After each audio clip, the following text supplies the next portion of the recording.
Je me souviens, c'était en 2012 à Lubumbashi. Je me suis retrouvé que j'étais gravement malade. Une de mes tantes m'a amené à l'hôpital. J'étais KO ces jours-là, je me souviens très bien. J'étais complètement KO. Les médecins ont pris et ils m'ont examiné et ils ont dit que je souffre de prostate. Ce qui est un peu bizarre parce qu'ils étaient étonnés. Ils se disaient que non, à ton âge, tu ne peux pas souffrir ce genre de maladie. J'étais fatigué, j'étais tout jaune et j'avais tout le temps envie d'uriner. Et les urines avaient un peu de couleur très très bizarre. C'était très compliqué pour moi. Et une de mes tantes a appelé mon pasteur, le pasteur Didier Israël Zao. Il a dit papa, le frère Blanchet est gravement malade, nous sommes à l'hôpital. Et quelques minutes après, le pasteur papa il vient. Il avait l'air un peu pressé, il me dit écoute, je suis en train de faire quelque chose, mais là je suis juste venu pour prier pour toi. Et je me souviens, il avait de l'huile d'onction, une huile d'olive à la main, il m'a appliqué et puis il m'a imposé le main, il a prié pour moi. Et la nuit, je fais un rêve. Je me suis retrouvé que j'étais devant un grand mur d'un hôpital et j'étais dans une situation où j'avais besoin que quelqu'un puisse me donner un organe afin qu'on puisse m'opérer. J'avais besoin que quelqu'un puisse me faire un don d'organe, quelque chose comme ça. Et apparemment, j'entendais des personnes. Et là, subitement, je vois 4 personnes apparaître devant moi. C'était des hommes, ils étaient vraiment de grande taille.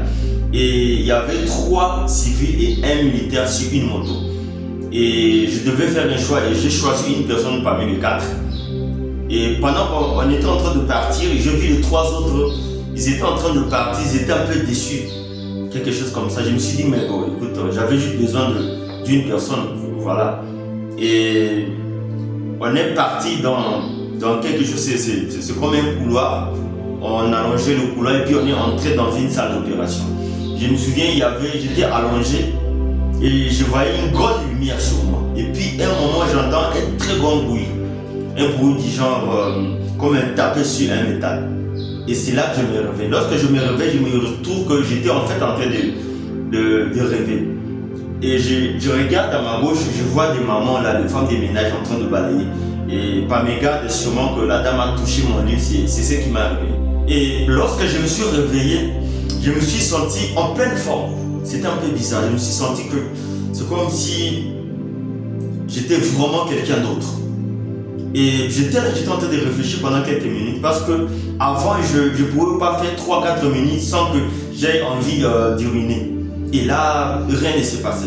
Et je me suis dit que j'allais un peu uriner et voir qu'est-ce qui va se passer. Je me suis dirigé vers la toilette, j'ai pissé et il n'y avait rien d'anormal. Et je me suis dit, wow, c'est pas possible. Et j'appelle un cousin, celui qui était avec moi, Honoré. J'ai dit, Honoré, j'écris comme un fou. J'ai dit, Honoré, viens voir vite. Et mon cousin vient, il dit, qu'est-ce qui se passe? J'ai dit, mais regarde, je ne sais pas, mais apparemment, rien ne se passe. Tout est en ordre en fait. Et nous sommes rentrés. Et quelques temps après, je me souviens, 2 médecins sont venus pour me voir. Il y avait des trucs là, ils devaient me prélever les échantillons et tout, pour aller faire des examens. Ils sont partis et très vite, ils reviennent, me disent que il n'y a rien, on n'a rien trouvé. Apparemment, tu es en forme. Est-ce que ça va? J'ai dit, ouais, ça va.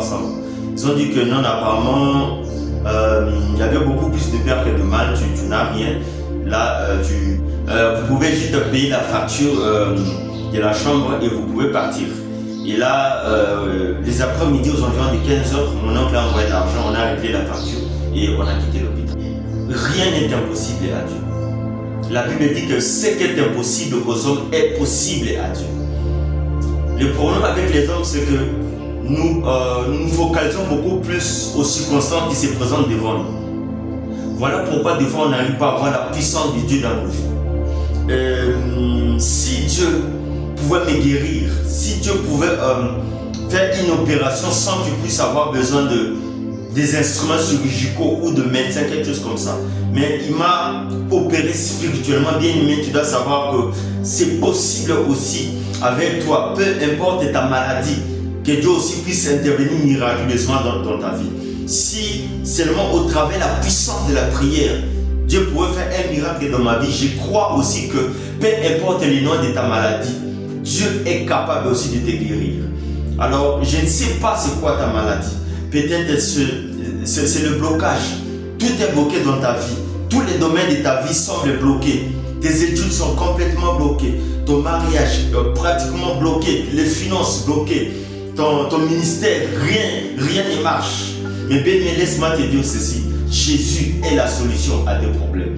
C'est Dieu-là qui m'a guéri. C'est Jésus-là qui a fait un miracle dans ma vie. C'est le même. La Bible déclare qu'il est le même hier, aujourd'hui et éternellement. Si hier, en 2012 à Lubumbashi, il a fait des miracles dans ma vie. Et comme il est le même, c'est possible aussi aujourd'hui dans ta vie qu'il puisse faire un miracle.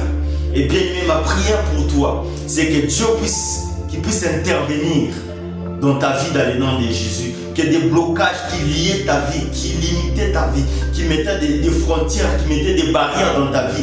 Bien-aimé, j'ai pris au nom de Jésus que ce Dieu-là puisse te débloquer. Bien-aimé, nous devons faire confiance à Dieu. Ce que rien n'est impossible à Dieu. Le problème avec nous, c'est que nous nous confions beaucoup plus aux hommes. On se fie beaucoup plus aux capacités des hommes et on se détourne de Dieu.